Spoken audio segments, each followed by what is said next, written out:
A aula anterior que eu dei, para dar para vocês uma dimensão do movimento comunista, que a turma não tem, a turma desconhece no Brasil, já dá o sinal disso aí. No caso, principalmente, vamos dizer, da visão que nós temos da história brasileira, esta coisa da intervenção americana, ora, você procura lá no Mauro Abranches, tem o site dele que foi, vejam bem, o site foi retirado da Wikipédia. Né?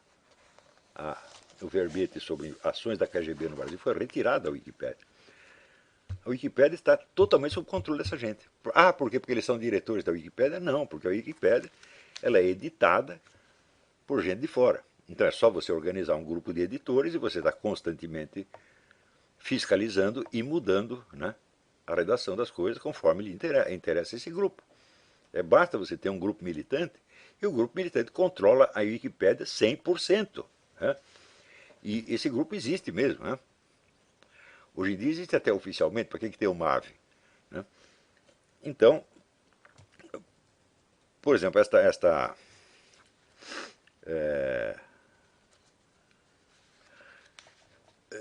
em fevereiro de 1964 foi montada uma operação de desinformação na KGB, foi tirado os documentos da STP, do Serviço Secreto Tcheco, com o objetivo de convencer a opinião pública que, após a morte do presidente John Kennedy nos Estados Unidos, os Estados Unidos pretendiam adotar uma política externa agressiva na América Latina.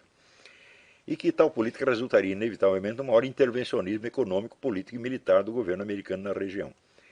Note bem, o que aconteceu foi exatamente o contrário. A partir do governo militar no Brasil, a intervenção americana foi diminuindo, até se reduzir a zero. Claro que há intervenção das empresas que querem vender os seus produtos, isso aí continua havendo. Sobretudo no próprio mercado de show business, né? Vende disco, etc, etc. Mas a ação do governo americano é nula. Você não tem sequer o que se chama diplomacia pública, que é quando falam mal do país, vai o embaixador dar uma entrevista reclamando daquilo. Hoje não faz nem isto. Você pode dizer o que quiser dos Estados Unidos, o embaixador não vai dar uma palavra. Né? Mesmo porque, em geral, os embaixadores, já trocados pelo senhor Obama, já são todos favoráveis ao lado de lá.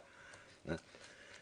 E que tal política econômica resultaria em maior intervencionismo econômico, político e militar do governo americano da região? Essa foi a Operação Touro, conhecida também como Operação Thomas Mann, numa alusão ao assistente secretário de Estado dos Estados Unidos, Thomas A. Mann, escolhido pelos agentes de informação para ser acusado de ser o autor dessa política. A Operação Thomas Mann consistiu em implantar informações falsas na mídia latino-americana, dando a entender que tais informações partiam de órgãos oficiais dos Estados Unidos. As principais falsificações postas em circulação foram um comunicado de imprensa com carimbo oficial da Agência de Informação Americana no Rio de Janeiro, revelando a política imperialista concebida por Thomas A. Mann. Panfletos de um fictício comitê para a luta contra o imperialismo yankee que denunciava a presença de agentes da CIA e do FBI no Brasil. E que esses agentes estariam disfarçados como empresários, jornalistas e diplomatas. Esta carta foi falsificada, quer dizer, pelo serviço tcheco. O chefe do serviço tcheco no Brasil, Ladislau Bittman, confessou isso aí, já faz mais de 20 anos. Tá certo? E houve, então, várias informações desse tipo. Essas informações elas já estão desmentidas pela própria fonte. E elas continuam sendo usadas imperturbavelmente na mídia, no show business, nas escolas, etc, etc, etc. Então, isto para vocês terem ideia do que o seguinte, a circulação de informações no Brasil é controlada 100% pela esquerda. 100%, não é 99%, é 100%. Isso quer dizer que o pouco que sai contra eles ou é oposição interna, é briga de detalhes, por exemplo, quando apareceu o Hélio Bicudo contra a corrupção petista. Né? Oposição à corrupção, meu filho, existia até no Comitê Central da União Soviética. Quantos funcionários ali não foram demitidos, presos e fuzilados por causa de corrupção? Tá? Então, a luta anticorrupção não tem sentido ideológico algum e não afeta em nada a estrutura de poder da esquerda. Ao contrário, é um processo de autopurificação que de tempos em tempos tem que voltar a ser feito de novo. Senão o negócio vira bagunça. Você pode permitir que o sujeito roube para o partido, mas quando você permite isso, no terceiro mês ele começa a roubar para si mesmo. E daí pronto, a coisa saiu do controle. Como aconteceu com o PT. Quer dizer, a roubalheira petista saiu do controle, então tem que acabar. Então, um verdadeiro desenho vamos dizer, do poder comunista no Brasil e na América Latina não aparece em parte alguma. Então o pessoal continua achando que não existe. Mas quem está fazendo o desenho são eles mesmos, meu Deus do céu.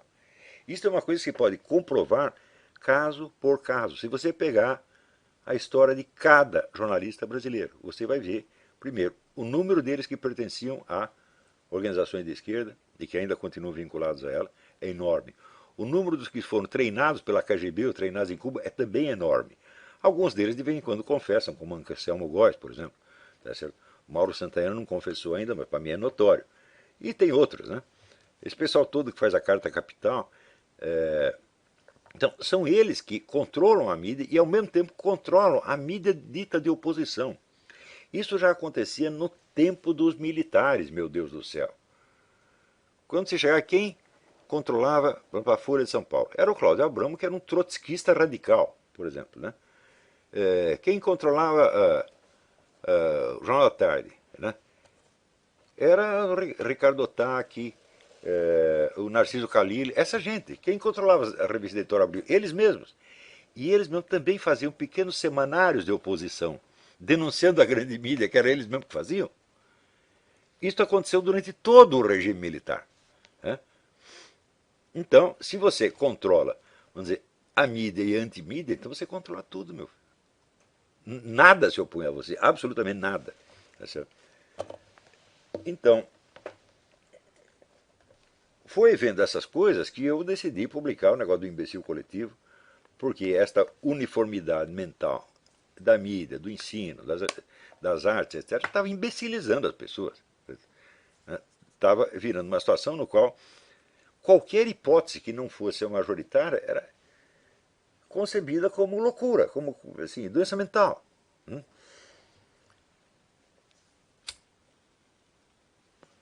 Então, mesmo as pessoas que sabem que esse noticiário é controlado, não levam isso em conta na hora de ler cada notícia. Então, você sabe que estão mentindo. Ah, mas essa mentira em particular, você aceita aquela outra mentira em particular, você aceita a outra, a outra, a outra, a outra, a outra. Então, por exemplo, a gente vê a entrevista do tal do Geneton com o general Leônidas. Não é isso? O general Leônidas diz, olha, durante o tempo que eu dirigi o DOI-CODE, não houve nenhum caso de tortura. Né? Nenhum chegou ao meu conhecimento, absolutamente nenhum. Né? Daí o Geneton diz, não, mas é fato histórico, comprovado. Fala, bom, cadê a comprovação? A comprovação é o depoimento dos mesmos que dizem que foram torturados. Eu digo que você foi torturado, você diz que eu fui torturado, nós dois ganhamos indenização. Não há, ao longo de todos esses milhares de indenizações, não apareceu um único exame de corpo de delito. Nenhum único, nunca.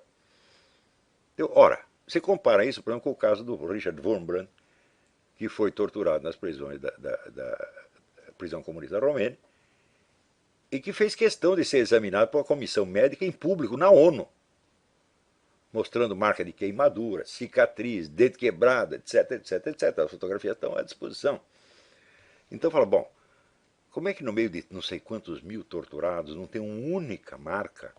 Uma vez eu li um negócio do advogado, falei, não, naquele tempo os caras estavam lá cortando dedos, furando olhos, cortando nariz. Eu falei, me mostra um, pô. O único dedo cortado que eu vi foi o do Lula, né? Então, foi ele mesmo que cortou. Com a sua habilidade mecânica extraordinária. Né? Mas essa coisa, vamos dizer, ela é tão repetida e jamais contestada. Quando é contestada de maneira absolutamente inábil, né? Vamos dizer, o militar mais inteligente que se opôs a isso foi o general Leônidas e deixa muito a desejar, porque ele já estava com 88 anos. Então tudo passa como fato notório. Se você quer discutir o assunto, a primeira coisa que você tem que dizer, bom, casos de tortura houve, mas isto é o máximo de oposição que as pessoas, de enfrentamento que as pessoas se permitem. Eu digo, mas se pergunta para mim, bom, você naquele tempo você estava na esquerda, você acompanhou, quantos casos comprovados de tortura você ficou sabendo? Nenhum. Nenhum, nunca. É? Eu não vi um sujeito machucado. Eu não vi ninguém sair lesado. Por exemplo, você pega as fotos dos terroristas trocados por embaixadores. Estão todos inteiros. Né? Não tem um que pareça desnutrido sequer. Então, na verdade, eu não vi nenhum caso. Na época eu acreditava, por quê? Porque os colegas diziam. E também eu nunca vi um sujeito que chegasse para mim e dissesse: eu fui torturado. Né? A minha contraparente, que diziam ter perdido um rim na tortura, eu perguntei: a senhora foi torturada? Não. Até hoje o nome dela está na lista de torturado. Né? Então, na verdade, verificação não houve nenhuma, nunca. Mas a mera proposta da verificação aparece como uma provocação fascista. E o pessoal que está contra os comunistas, que é antipetista, etc., tem inibição de discutir esta coisa. Eu digo: escuta, mas se você tem inibição, é porque o julgamento que o outro faz de você já tem poder sobre você, evidentemente. É? Ah, eles vão me chamar de fascista. Eu digo: mas eles vão chamar de qualquer jeito. É? Eles já chamaram de fascista até o Fernando Henrique Cardoso, até o Zé Serra, até o Alckmin. É? Por exemplo, o Alckmin manda, né, reprimir uma greve lá. Ah, é fascista. O Alckmin, que é o cara que faz tudo o que eles querem. Né? E, então, você veja, a inibição que as pessoas têm. Eu vou ser massacrado. O que você quer dizer com massacrado? Quer dizer que vão falar uma coisinha contra você? Mas eles vão falar de qualquer jeito. Mas este temor ele entrou muito profundamente na cabeça de todo mundo. Então isto é uma dominação psicológica total. E se você não quer passar pelo teste, se você não quer ser rotulado de fascista, então você não vai poder fazer nada, porque eles vão te rotular de qualquer jeito. Essa é a primeira coisa que se faz. Né? Curiosamente, você verá, depois que soltaram o livro da Márcia Tiburi, Como Discutir com um Fascista, ou Como Debater com um Fascista, começaram a aparecer cursos disso nas faculdades. Como debater com fascistas.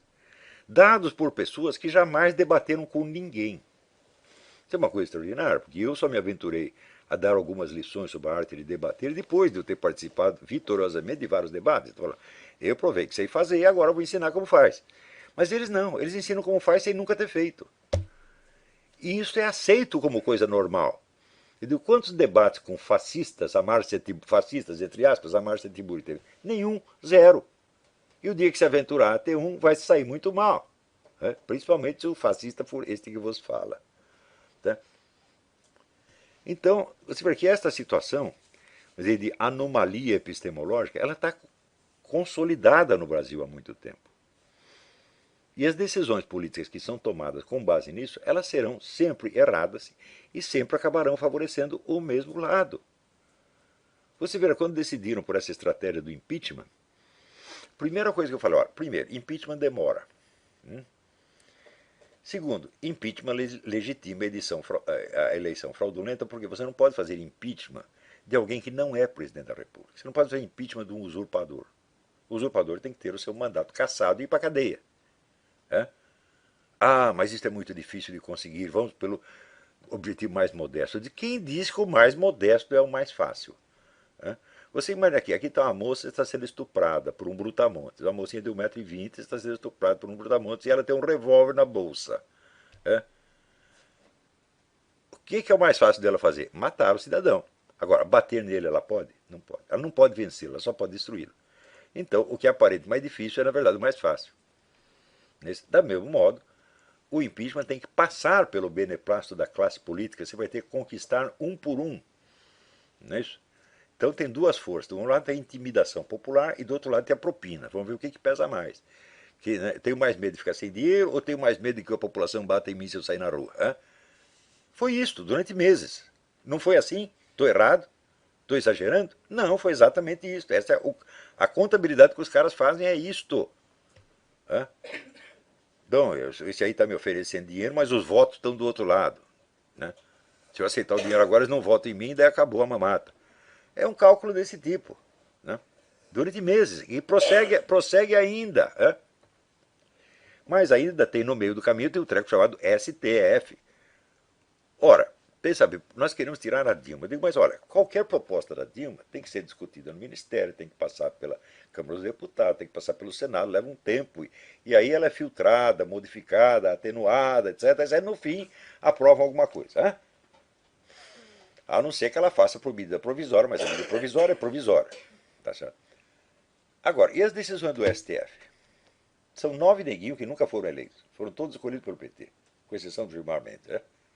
O que eles decidem entra em vigor na mesma hora. Não há instância superior. Então, meu Deus do céu, qual dos dois é mais perigoso, a Dilma ou o STF? É óbvio que é o STF. Né? Qual é o grande problema nosso? É a Dilma? Não, a Dilma é um símbolo de uma situação. Então, eu comparei, você pedir auxílio do STF para se livrar da Dilma, é você pedir auxílio de um leão para te livrar de um bicho de pé. But listen, you can smear us, defame us, ban us, sue us, imprison us. It doesn't matter, because the horse has already bolted. The worldwide populist surge cannot be muted. It cannot be unpublished. It cannot be unlisted. It cannot be deleted. Whatever you do, it cannot and will not be silenced.